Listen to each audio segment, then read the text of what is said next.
কঠিনতম প্ৰস্তৰ অসমীয়া।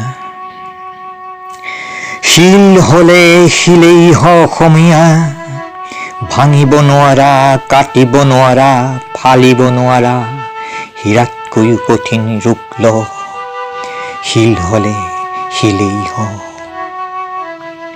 শিলৰ আহ চিনি পোৱা শিল ভঙা মানুহবোৰক বুজাই দে অসমীয়া, ভূগৰ্ভৰ প্ৰজ্বলিত উষ্ণতাই কেনেকৈ শিলক ৰূপান্তৰিত কৰে পানীলৈ।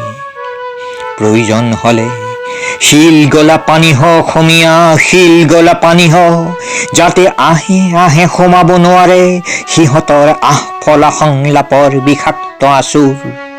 তাতোকৈ উচ্চ উষ্ণতাৰে প্ৰয়োজন হলে শিল জ্বলা ভাপ অসমীয়া, শিল জ্বলা ভাপ ঋষিৰ সাপেও ভস্ম কৰিব নোৱাৰা শিল জ্বলা ভাপ।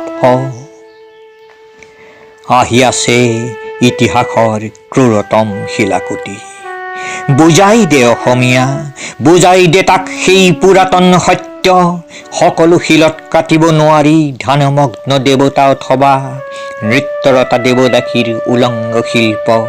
শিল হলে শিলেই অসমীয়া, শিল হলে শিলেই